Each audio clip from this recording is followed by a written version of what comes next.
히브리서 11장 강의 오늘 네 번째, 믿음의 길 네 번째 시간으로 오늘은 이방인의 삶을 살았던 사람들, 이방인의 삶을 살았던 사람들이라는 제목의 말씀 전합니다.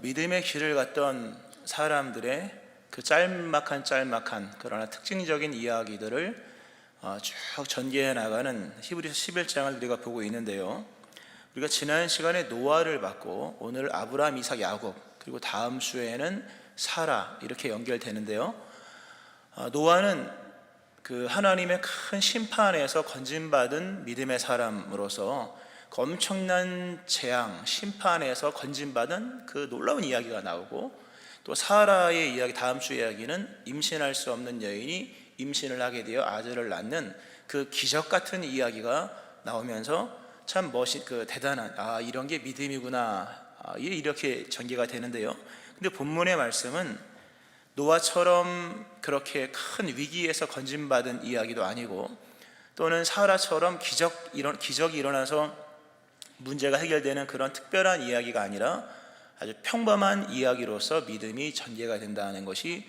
참 우리에게 위로가 되고 또는 도전이 됩니다. 오늘 아브라함, 이삭, 야곱 이 세 분에 대한 얘기를 하면서 부르심을 받았을 때 순종하여 장래의 유업으로 받을 땅에 나아갈새 갈 바를 알지 못하고 나아갔으며 믿음으로 그가 장막에 거했다.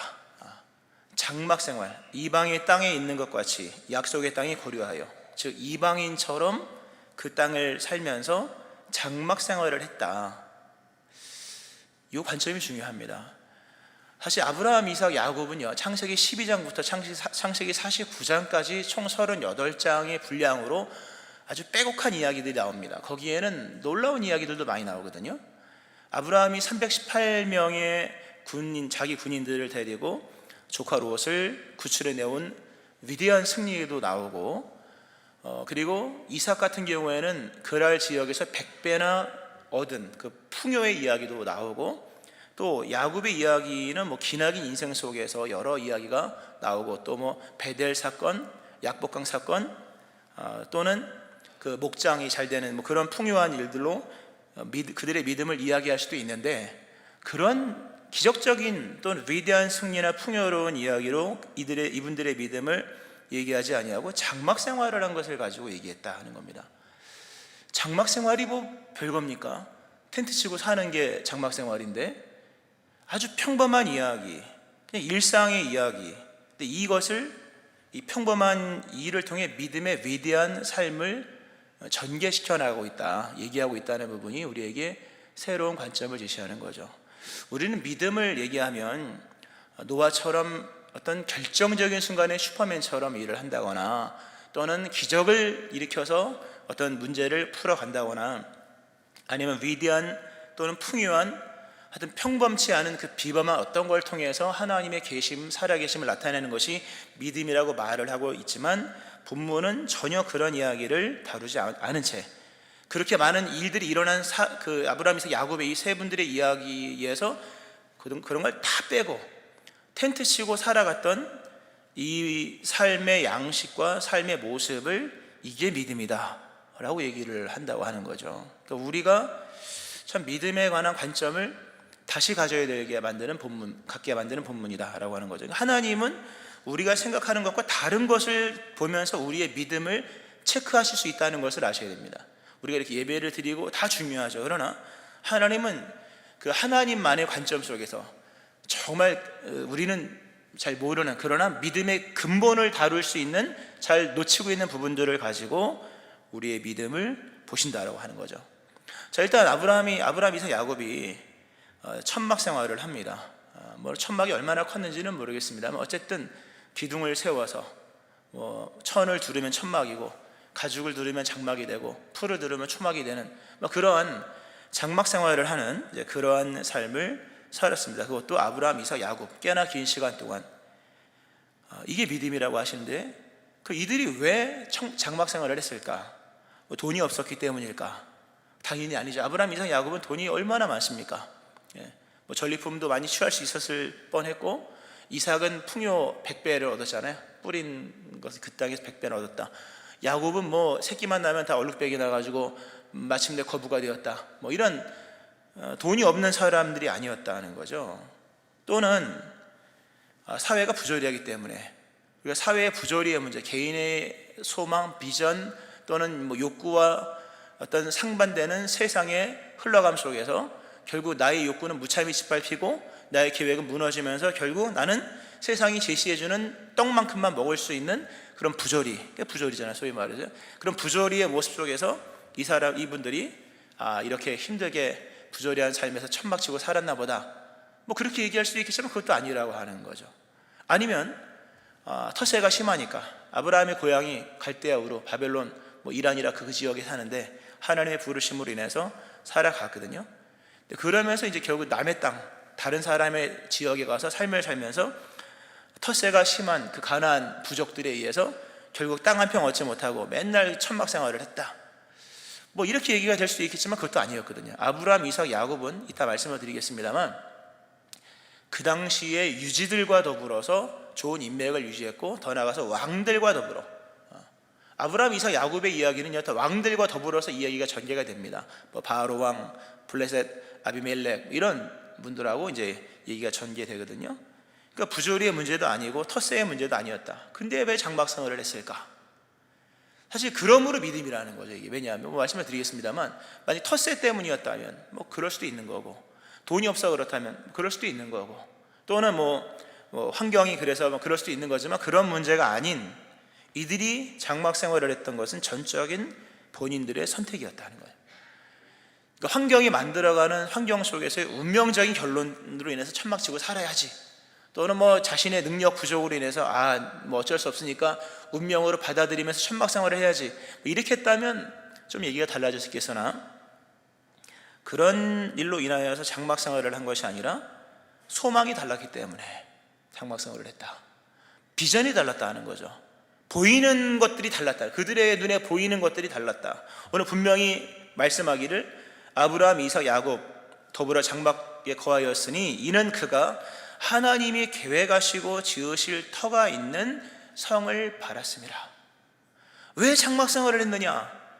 하나님이 계획하시고 지으실 터가 있는 성을 바랬기 때문입니다. 이래서 믿음이 되는 건데요, 하나님이 계획하시고 지으실 터가 있는 성, 이게 터를 가진 도시들이라는 그런 겁니다. 우리 장막 텐트는요, 기초가 없잖아요. 그냥 기둥 세우고 두르면 그게 천막이든 장막이든 초막이든 되는 것인데 기초가 없는 거예요. 근데 아브라함, 이삭, 야곱은 그런 기초 없는, 곧 무너질 또는 무너지게 될 그런 것들을 추구한 것이 아니라 기초들을 가진 도시라는 뜻이에요. 우리가 집은 기초가 있잖아요. 텐트는 기초가 없어도. 근데 얼마만큼 튼튼한 걸 원했냐 할 때, 영원이라는 시간 속에서 흔들리지도 않고 무너지지도 않을 그런 하나님이 설계하시고 하나님이 계획하시고 만드신 하나님의 도성, 계획도시, 하나님의 계획도시, 쉽게 표현하면 그것을 원했기 때문이다라고 하는 거죠. 참 귀한 믿음이에요. 그것을 생각하면서 그거에 견주어서 오늘을 보는 거죠. 그것과 견주어서, 원래 가치는 상대적이잖아요. 어떤 가치를 앞세우냐에 따라서 이하의 것이 커질 수도 있고 작은 걸 수도 있는데, 아브라함, 이삭, 야곱은 하나님의 부르심을 따라 자신들에게 주어질 근본의 도시라고 하는 것은 이 땅에서 곧 없어지고 무너지는 것들이 아니라 영원히 흔들리지 않은 영원한 시간 속에서 하나님이 계획하시고 지으셨으면 얼마나 집을 잘 짓겠습니까? 그렇죠? 아파트도 똑같은 평수여도 누가 어느 회사가 짓느냐에 따라서 다르잖아요. 신방을 가려보면 뭐 삼구가 다르고 풍림이 다르고 뭐 남강이 다르고 이편안이 다르고 뭐 다 다르잖아요. 하나님이 계획하시고 지으셨다면 얼마나 단단하게 멋있게 쓰임새 있게 지었겠느냐. 그거를 생각하면서 그 가치를 붙잡았을 때 이 세상에서의 모든 가치는 상대적인 것이고 유한한 것이고 그리고 제한적인 것이다라는 것을 깨닫고, 하나님의 천성을 바라보면서 이 땅에서의 삶은 우리가 장막 생활을 해도 되겠다, 이런 결론에 의해서 장막 생활을 한 겁니다. 그러니까 단순히 장막 생활을 했다 해서 믿음이 아니라 하나님의 도성, 하나님 도성이죠. 유명한 나라, 하나님의 도성, 영원한 천국을 소망하는 믿음이 그들에게 있었기 때문이다 라고 하는 겁니다. 참 중요한 얘기죠. 믿음은 소망입니다. 무엇을 소망하느냐가 그것 그의 믿음이고 믿음의 생활을 제어합니다. 진정한 소망은 기쁨을 유발합니다. 그리고 진정한 기쁨은 엄청난 결단을 가져옵니다. 그 결단이 부끄럽지 않게 합니다. 무엇이? 소망이. 그러니까 아브라함, 이삭, 야곱이 그들 모두가 다 하나님을 만난 사람들이요, 약속을 유업으로 받은 확실한 믿음의 사람들이었기 때문에 하나님의 나라에 대한 부분이 분명했습니다. 하나님께서 우리에게 영원한 천국에 대한 것을 주실 것이다. 그것이 분명했을 때 기쁨이 생긴 거예요. 기쁨은, 여러분, 진정한 기쁨은 박수치고 노래하는 게 아닙니다. 항상 기뻐하라 라고 하는 게 맨날 웃고 다니라는 얘기가 아니라 진정한 기쁨은 행동을 변화시킨다는 거예요. 예수님께서 마태복음 13장에서 천국은 마치 밭에 감추인 보화와 같으니 사람이 이를 발견한 후 숨겨두고 기뻐하며 돌아가서 자기의 소유를 다 팔아 그 밭을 샀느니라. 너무 잘 아는 말씀이죠. 남의 밭 갈다가 그 안에 보물 상자 이만한 거 있는 거 발견하고 그걸 덮어두고 마음에 생각하기를 빨리 집에 가서, 집에 갈 때 너무 기쁜 거죠. 보물을 찾았으니까 빨리 집에 가서 집 다 팔아야지. 집을 팔 때 조금도 주저하지 않아요. 집을 팔고 그 밭을 사러 가는 이 마음, 이게 천국이라는 거예요. 진정한 기쁨은 박수치고 노래하는 것만이 아니라 진짜 기쁨은 행동을 유발합니다. 진짜 기쁘니까 기쁜 걸 발견했을 때 집 팔아야지. 주저하지 않아요. 딱 밭을 살 정도만 얻으면 돼. 욕심도 부리지 않아요. 거래만 딱 되면 끝내고 기쁨으로 밭을 사는 것처럼 진정한 기쁨은 우리에게, 그러니까 진정한 소원이죠. 소원은 기쁨을 주고 기쁨은 때때로 우리에게 과격하고 때로는 이해하기 어려울 정도의 결단을 불러일으킨다는 거예요. 아브라함, 이삭, 야곱이 장막 생활을 한 것은 바로 이 작용입니다. 하나님의 나라를 보고 믿고 소원이 충만하고 기쁨이 샘솟고 기쁨이 그에게 넘쳐났을 때, 그럼 우리가 어떻게 될 것인가 했을 때 결단하면서 장막 생활을 했다고 하는 거죠. 그러니까 오늘 우리에게 사실 기쁨에 대한 주제는 아니지만 기쁨이 어떤 것인지를 좀 생각을 해야 됩니다. 나도 기쁘고 너도 기쁘다 노래하고 박수치고 춤추는 게 그게 기쁨이냐? 물론 그건 감정적 기쁨이지만 진정한 기쁨은 때때로 엄청나게 과격한, 때로는 이해하기 힘들 정도의 삶의 결단을 불러일으킨다. 그 정도의 기쁨은 소원으로만 가능하고 소망으로만 가능한 것인데 하나님이 주신 유업에 대한 그 은혜 속에서 이러한 기쁨을 얻게 된다는 거죠. 이렇게 큰 약속을 받은 이들이 장막 생활을 합니다. 장막 생활을 하는 이제 그 내용 중에 또 하나 여기서 봐야 될 것은 하나님의 나라를 소망했기 때문이며 동시에 그 나라 가기까지 하나님과 동행하는 삶을 살기 위해서입니다. 우리가 지금 이 히브리서 11장 강해의 그 소주제가 믿음의 길입니다. 믿음은 길을 가는 겁니다. 이동하는 거예요. 그러니까 이동하기에 불편한 것들은 다 끊으셔야 됩니다. 아브라함, 이삭, 야곱이 만난 하나님은요, 움직이는 하나님이십니다. 그들을 인도하시는 하나님, 정착하는 하나님이 아닌 거예요. 원래 성경의 하나님은 정착하는 하나님이 아니에요. 그 가나안 그 이방 신들처럼 한 곳에 천년만년 똑같이 있어서 얼굴색 하나 안 변하고 표정도 안 바뀌는 그런 우상이 아니라는 거죠. 하나님은 인도자이시며 움직이시는 하나님이시므로 우리의 삶이 지나치게 견고하면 순종하기 힘들다는 겁니다. 삶을 너무 견고하게 만들어 나가면 유동성이 떨어지고 유연함이 사라져서 인도하신 하나님의 결정적 인도를 따라갈 수가 없는 거예요. 아브라함, 이삭, 야곱이 왜 천막 생활을 했을까? 그것이 믿음 생활하기에 가장 좋은 삶의 방식이었기 때문인 거예요. 먹고 살기 좋은 삶의 방식이 아니라 믿음 생활하기 가장 좋은 삶의 방식, 구체적으로 인도하시는, 움직이시는 하나님을 따라가기에 가장 좋은 삶의 방식이 장막 생활이었기 때문에 여러분의 삶을 체크를 해보세요. 믿음 생활하기 좋은 삶인가? 아니면 먹고 살기 좋은 삶인가? 돈벌이가 좋은 삶인가? 물론 모든 걸 다 이렇게 막 버려두고 허무주의처럼 무슨 극단의 어떤 것처럼 하라는 얘기는 아니지만 천성을 바라보고 천성길을 가는, 천성으로 인도하시는 하나님의 인도하심을 마음껏 따라갈 수 있도록 이들은 결코 정착하지 않습니다. 끊임없이 움직입니다. 물론 매일 움직인 것은 아니지만 어떤 때는 이삭 같은 경우에 우물을 파서 한 1년도 있고 하지만 또다시 다른 데 가서 음물을 또 팔지라도 힘든 일이죠. 이게 신앙의 유연성을 가지고 움직이는 거예요. 이게 믿음이에요. 그래서 장막 생활이라고 하는 것은 굉장히 신앙적으로 봤을 때 큰 믿음입니다. 뭐 큰 일을 이루거나 또는 기적을 이루거나 큰 승리를 가져오거나 한 것은 아니지만 이 자체가 벌써 그 어떤 것보다 위대하다라고 하는 겁니다. 중요한 것 중에 하나는 평생 장막 생활을 했다는 거예요. 오늘 설교 제목이 이방인의 삶을 살았던 사람들입니다. 이방인. 이 아브라함, 이삭, 야곱의 삶은 굉장히 낯선 사람들의 삶입니다. 우리 주변에 포항은 뭐 바닷가가 많으니까 텐트 치고 있는 분들 많지만 텐트를 치고 평생 사는 분은 없더라고요. 그렇죠? 예. 원래 텐트라는 게 첫날은 재밌잖아. 야, 재밌다. 둘째 날 되면 뭐 좀 재밌다. 셋째 날 되면 뭡니까? 빨리 뭐 좀 화장실도 편하게 가고 싶고 샤워도 하고 싶고 만사가 불편하잖아요. 그러니까 텐트를 치고 하루 이틀 뭐 좋아하는 사람 뭐 며칠 살지만 3대째 이어서 텐트 생활하는 거 어려운 거예요.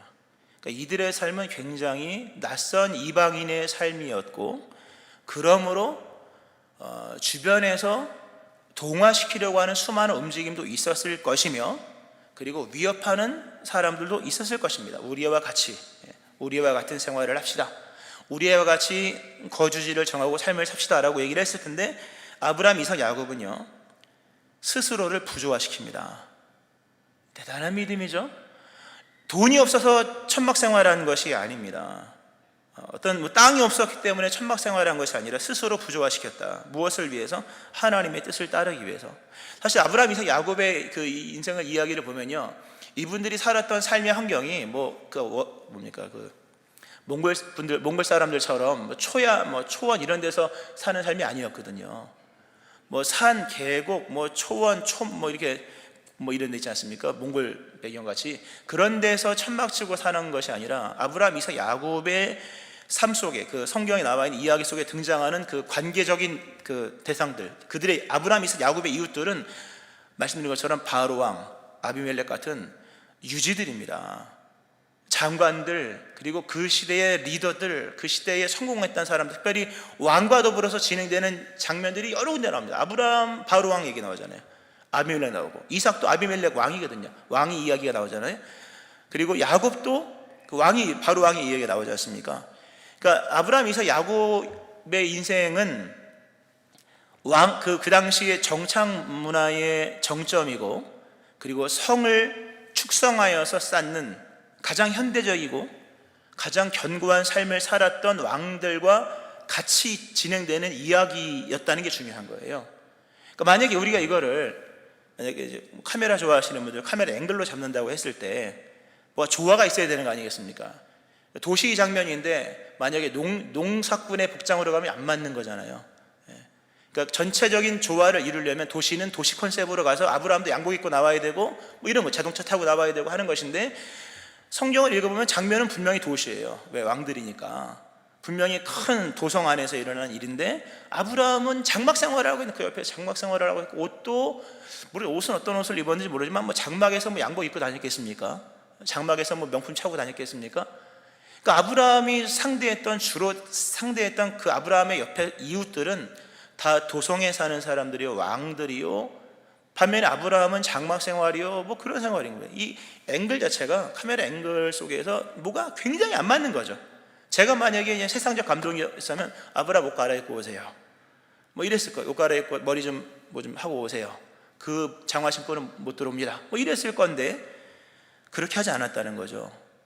그렇게 하지 않고 스스로 자신을 이방 땅에 있는 것 같이 그렇게 이방인으로 살아갔다고 하는 겁니다. 그것도 당당하게. 하나님이 그걸 보시고 박수를 쳤다는 겁니다. 대단해. 바로 그거야. 세상에 동화될 필요 없어. 물론 세상을 버리자 이런 얘기는 아닙니다. 그러나 세상이 우리에게 요구하는 그 조화로운 이야기를 굳이 맞춰나가지 않는다는 거죠. 부조화를 굳이 해결하려고 하지 않아요. 마음만 먹으면 얼마든지 좋은 집에 좋은 성을 쌓고 조화롭게 살 수 있는 상황이었으나, 끝까지 이방인의 땅에 있는 사람처럼 거류하면서, 즉 이방인으로서의 어떤 장소에 임시 거주하는 그 빨간 이방인으로서 살아갔다고 하는 거죠. 무엇 때문에? 천국을 가야 하기 때문에 천국을 소망하고 단순히 소망하는 게 아니라 그 길을 가야만 했기 때문에 동화될 수가 없는 거예요. 그러니까 이 아브라함, 이삭, 야곱은 스스로 부조화된 삶을 살았다. 선택적으로. 누가 명령한 것도 아니고 강요한 것도 아니고 환경이 만든 운명적인 그런 현상도 아닌 거죠. 내가 믿음을 가지고 살아가기에는 이게 옳다라고 하면서 그 길을 갔다는 거죠. 근데 이것이 오늘 본문에서 아브라함, 이삭, 야곱의 인생 가운데 가장 멋있는 장면이었다는 거죠. 318명을 거느리고 소돔성을 했던 그 놀라움을 쫓아가 이긴 이야기보다, 100배의 농사를 얻은 이야기보다, 그리고 얼룩배기 계속 나서 그 번성했던 야곱의 목장 이런 이야기보다 이렇게 평범하지만 신앙을 위하여서 평범한 장막 생활을 살아갔던 그 장면이 하나님 보실 때는 진정한 믿음의 삶이었다 하는 겁니다. 참 이 역사를 우리가 깊이 생각을 하면서 이제 이 말씀을 한번 이렇게 좀 전환시켜서요, 우리의 삶에 적용을 해야 된다는 얘기죠. 우리의 삶에. 우리의 삶은 평범합니다, 여러분. 그러니까 평범한 삶을 얼마나 믿음 안에서 잘 살아가느냐, 이 굉장히 중요한 질문입니다. 평범한 삶을 믿음 안에서 얼마나 제대로 살아갈 수 있느냐. 예수 믿어 부자 돼 잘 살아야지, 이 예수 믿는 거 아닙니다, 여러분. 예수 믿는 건 오늘을 잘 사는 거예요.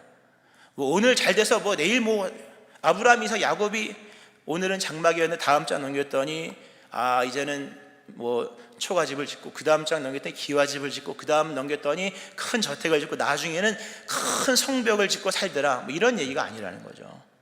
그러니까 믿음은 지극히 평범한 삶 속에서 얼마만큼 믿음으로 말 그대로 잘 살아가느냐, 얼마만큼 방향 있는 천성을 향해 잘 가느냐의 문제라고 하는 거죠.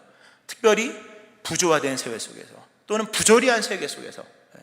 아브라함은 부조리는 없었죠. 부조화일 뿐이었지만 우리가 살아가는 삶 속에서는요, 부조리가 많잖아요. 나의 능력, 나의 열정, 나의 비전과 무관하게 세상이 우리와 다르게 돌아감으로 인해서 결국 나의 노력과 나의 열정이 묻혀버리고 결국 세상이 제공하는 어떤 것만 얻을 수밖에 없는 그 현실, 이 부조리, 소위 말해 부조리잖아요. 부조리한 삶을 살아가면서 이를 버덕버덕 깔고 살아가는 게 과연 그게 예수 믿는 사람이냐. 물론 변화도 필요하고 세상을 이렇게 하는 건 중요하지만 그게 과격한 개혁이나 이런 것들은 아니거든요. 가인의 후회가 돼서는 안 된다는 얘기잖아요. 또 부조리는 그래도 넘어갈 수 있지만요, 이 부조화의 문제라고 하는 것은 그러니까 너무 안 맞는 거죠. 비교되는 거, 쉽게 말해서요. 안 믿는 사람과 예수 믿는 사람, 예수 안 믿는 사람이 더 잘 살더라, 저 사람 나랑 동창인데 예수 안 믿고도 사업만 잘 되더라, 이런 이야기들 어떻게 받아들일 겁니까? 이건 그래도 좀 양반이에요. 제일 힘든 거는 뭐냐 할 때, 예수 믿는 사람 사이에 일어나는 어떤 편차입니다. 교회로 얘기하면요, 대형교회와 개척교회입니다. 대형교회와 작은 교회, 목회자의 열정이 부족한 게 아닌 거예요. 이건 하나님의 섭리일 수도 있고요. 이런 거를, 이게 예수님을 믿는 성도 사이에서 일어나는 편차의 문제, 빈부 차이, 규모 차이. 저 사람은 예수 믿고 100평에 사는데 나는 예수 믿고 10평에 산다, 이런 규모의 차이, 또는 삶의 질의 차이. 맨날 해외여행 가는데 우리는 정말 옆 동네 가서 죽천이 해수욕장에도 못 가는데 이런 이야기들 참 많은데, 이것이 예수 믿는 사람들 사이에서 일어날 수 있다는 거죠. 우리가 신앙화되고 예수님이 부활해야 될 영역은요, 우리의 장막 생활에서 일어나야 됩니다. 우리가 성경 공부를 하고 여러 믿음 생활을 하면서 제일 이해하기 어려운 것은 영적인 이야기가 아니라 현실의 이야기입니다. 성경을 읽고 또 읽고 해서 결국 맨 마지막에 어려운, 물론 난제들도 있습니다만, 정말 이해하기 어려운 것은 영혼에 관한 이야기가 아니라 오늘 내 삶의 장막 생활이 가장 이해하기 어려운, 즉 나의 오늘의 실존이 제일 이해하기 어렵다는 거예요. 내 삶이 이해하기 어렵지, 여러분 천국 이해하기 어렵습니까? 요한계시록에서 말씀해 준 만큼만 알면 되는 거예요. 미래 일이 궁금합니까? 종말에 관해서 말씀해주고 있는 이 그리스도 예수 안에서 보여준 세계만, 그만큼만 믿으면 되는 거예요. 그러나 우리의 삶은 그만큼만 안다고 되는 것은 아니거든요.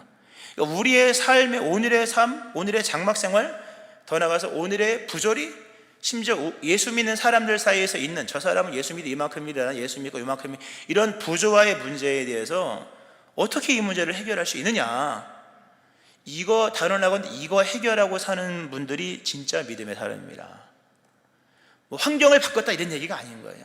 환경이 바뀌지 않았지만 이런 부조리, 부조화, 이런 문제를 능히 믿음 안에서 신앙화시키고 예수님으로 말미암아 그것에 대한 이해가 부활되었다, 진짜 믿음의 사람인 거예요. 아브라함, 이삭, 야곱이 바로 그런 믿음을 우리에게 보여주고 있는 거죠. 이거 해결되지 않아서 해결할 수 없는 이런 부조화 또는 부조리 또는 부당함의 문제로 인해서 세상으로 돌아가는 성도들이 은근히 됩니다. 예수 믿어도 별거 없더라. 예수 믿어 왜 별거가 없습니까? 천국이 있는데. 할렐루야. 천국이 있는 거잖아요, 그죠? 근데 예수 믿어 별거 없더라. 세상으로 돌아가는 사람들이 은근히 많습니다. 또 세상으로 돌아가는 사람은 좀 나아요. 교회 안에서 반항적 그리스도인이 되는 사람도 너무 많습니다. 교회 안에서, 기독교 안에서 반항적 그리스도인, 기독교 안에서 기독교를 공격해요. 교회 안에서 교회를 공격합니다. 이게 잘못된 거죠. 우리의 삶에는 이 부조리가 있습니다, 여러분. 있을 수밖에 없어요. 왜? 천국이 있기 때문에. 모든 문제를 이해하려면 천국이라는 큰 틀 안에서 전체를 보고 인생의 이런 부조리, 불합리, 부당하고 억울하고 맞지 않는 것들을 부분집합의 개념 속으로 다 포함시켜 나가야 되는 것인데, 그것이 없으면요, 기독교가 문제가 있는 것처럼, 교회가 뭔가 심각한 문제가 있는 것처럼, 물론 교회 안에 문제가 존재하죠. 그러나 그것은 문제가 되지 않아요. 하나님이 계시니까. 근데 반환적 그리스도인이 되어서 기독교를 고발하는, 이런 교회를 비난하는 경우들도 많습니다. 또 어떤 성도님들은 이렇게 예수 믿으면서 변화되지 않는, 뭐 세상은 막 급변하지만, 막 지표가 올라가지만 우리의 뭐 물질 환경이 그렇게 막 좋아지는 건 아니잖아요. 이번에 서울 가보니까 서울 엄청나게 큰 건물 많더라고요. 보니까 오랜만에 서울 가서 안식월 때, 예전에 20년 전에 서울 잠깐 있었을 때랑 완전히 다르더라고요. 서울 있다 포항 오니까 포항은 완전히 촌 구석이더라고요. 특히 밤에는 더 그런 것 같아요. 그 서울은 그렇게 발전을 했는데 과연 내 삶은 발전했느냐? 물론 뭐 먹고 살죠. 그러나 그 세상이 발전했다고 내가 발전하는 건 아니거든요. 심지어 예수를 믿어도. 이런 삶을 살면서 어떤 그리스도인들은 세상이 괴롭고 귀찮은 것으로 여기면서 비관과 좌절에 빠져서 빨리 죽어서 천국 가야지, 주님 빨리 오십시오, 뭐 이러고 있는 그 염세주의적인 신앙인들도 많습니다. 다 개인의 장막 생활에 대한 이해가 안 됐기 때문입니다. 물론 여기서 우리가 명쾌한 답을 주면서 예수 믿고 기도하시면 하나님이 여러분의 장막을, 여러분의 견고한 백향목으로 판박을 할 수 있는 뭐 성을 주실 겁니다, 이렇게 말하면 명쾌하지만 그렇지 않아요, 여러분. 그렇지 않다는 걸 아셔야 됩니다. 응답을 받으나 그것이 부자가 될 수도 있고 되기도 바라고, 또 이 아브라함, 야곱도 부자였으나 그러나 꼭 그렇게 된다는 법은 없는 것입니다. 어쩌면 우리는 그냥 이대로 살 수가 있는 거예요. 그럼 뭐냐는 거죠. 자, 오늘 본문에 보면 참 방금 말씀드렸던 예수를 믿으면서 성도 간에 비교되는 이런 상황에 대한, 또 이해할 수 없는 이런 난해한 것들을 이해할 수 있는 굉장히 중요한 어떤 안식 문구가 나와요. 이게 뭐냐면 갈 바를 알지 못하고 나갔다 나옵니다. 믿음으로 아브라함은 부르심을 받았을 때 갈 바를 알지 못하고 나갔다. 참 귀한 말씀입니다. 갈 바를 알지 못하고 나갔다. 무지의 영역을 지나갔다는 거예요. 이들이 갈 바를 알지 못하고 나갔다. 모르고 지나간 겁니다. 무지 영역이 있었고 이해 못하는 영역이 있었다는 거죠. 아니, 심지어 이해할 수 없는 영역이 있었다는 거죠. 이거 아셔야 돼요. 신앙에는 무지의 영역이 존재합니다. 말이 안 되는 구간이 존재합니다. 갈 바를 알지 못하는 구간들이 있는 거예요. 그러나 지나가셔야 되는 줄로 믿으시기 바랍니다. 다 알고 가는 건 지식의 세계지 믿음의 세계가 아니잖아요. 다 알고 가요. 뭐든지 다 알고 갔다.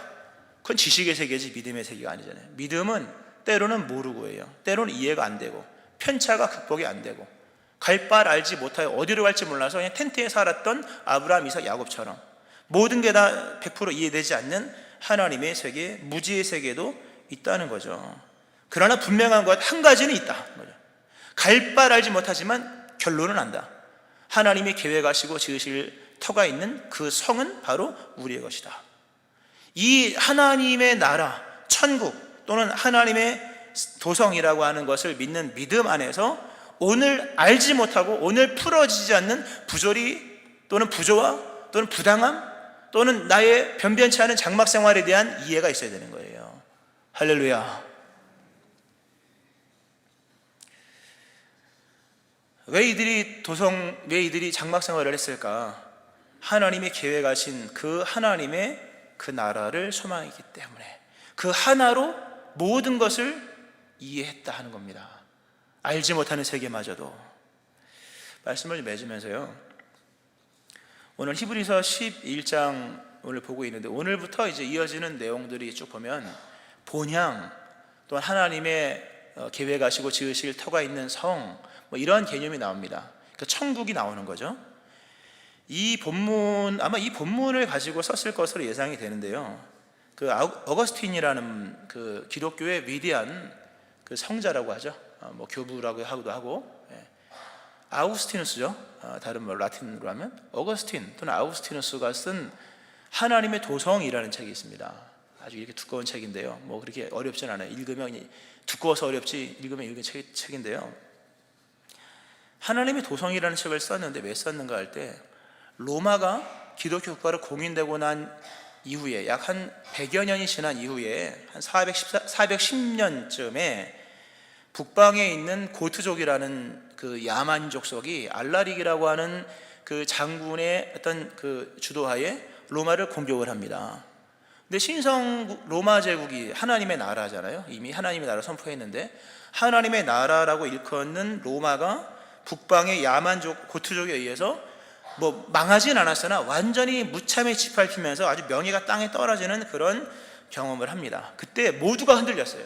도대체 기독교가 뭐냐? 우리 예수 믿는 나라라면서 왜 기독교 제국이 야만족 속에 의해서 이렇게 무참히 수탈을 받느냐? 이 충격이 엄청나게 컸고, 화살이 이제 기독교로 날아올 때, 그때 이제 그것을 변호하기 위해서 또는 뭐 사실을 알려주기 위해서 13년 동안 썼던 책이 바로 하나님의 도성입니다.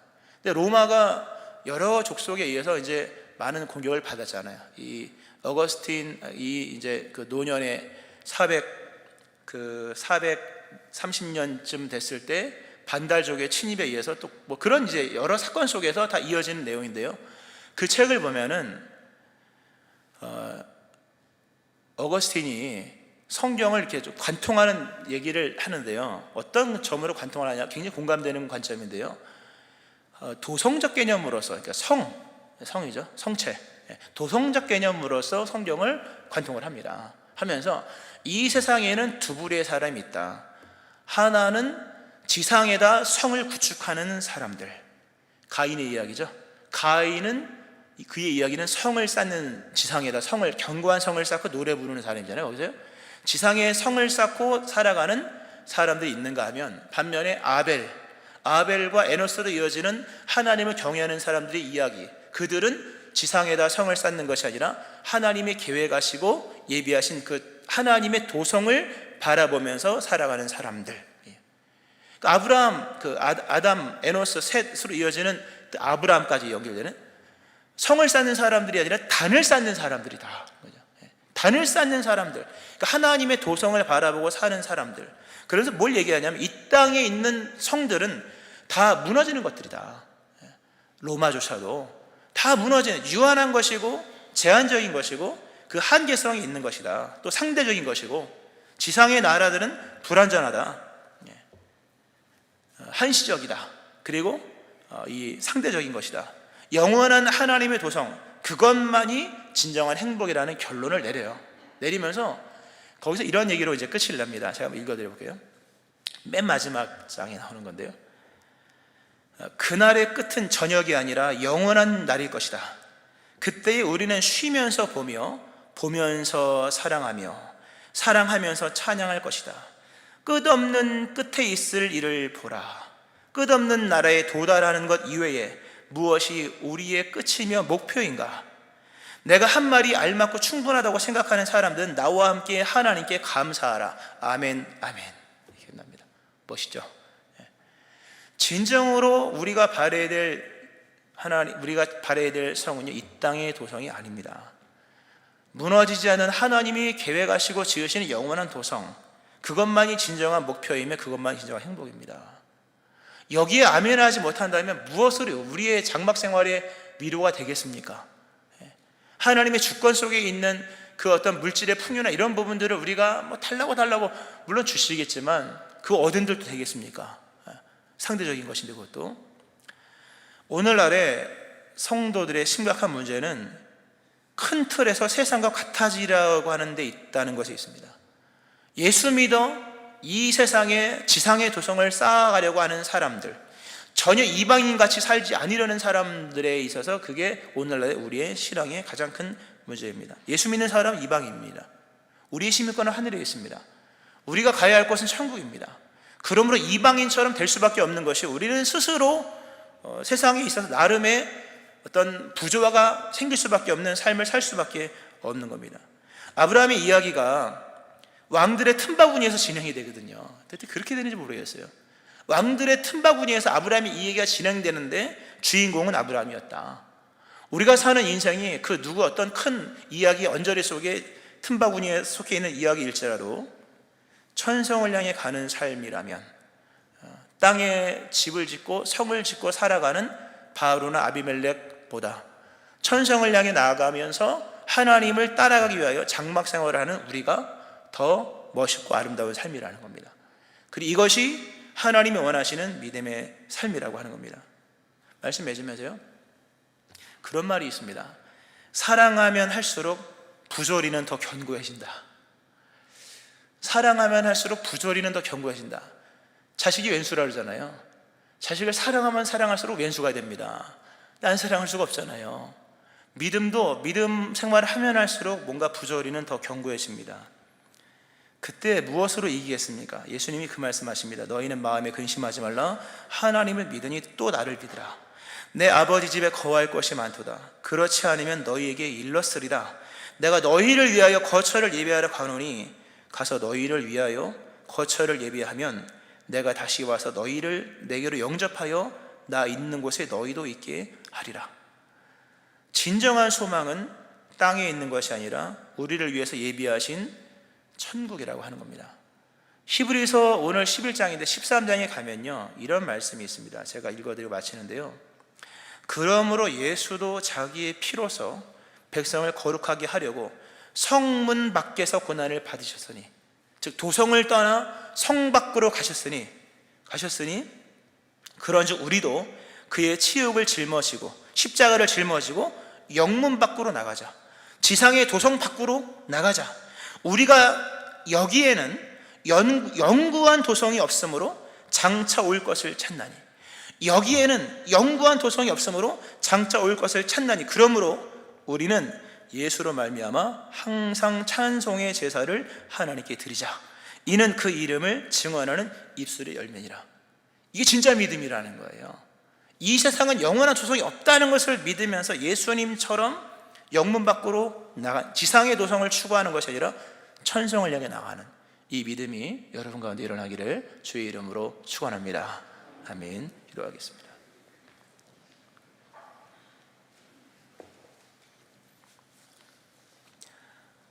예수를 믿으면서 고민할 수밖에 없고 복잡할 수밖에 없는 우리의 장막 생활에 대한 말씀, 또 세상에 성공하지 못하고 때론 적응하지 못하여 이방인처럼 되어버린 우리의 모습들, 그러나 믿음으로 나가라 말씀하신 말씀을 기억하면서 오늘 예수님께서 십자가를 지고 영문 밖으로 나가신 것처럼 여기 우리가 살아가는 이 세상에는 영구한 도성이 없으므로 장차 올 것을 찾는 믿음의 길을 끝까지 가는 저희를 되게 하여 주옵소서. 오늘도 믿음 안에 담대하게 떳떳하게 장막 생활을 살아갈 수 있게 하시고, 그러한 모습을 보시면서 박수를 치시고 격려하시고 또 기뻐하시는 주를 바라보면서 오늘도 믿음의 길을 오늘의 현실의 삶 속에서 잘 살아가는 저희를 되게 하여 주옵소서. 예수님 이름으로 기도합니다. 아멘.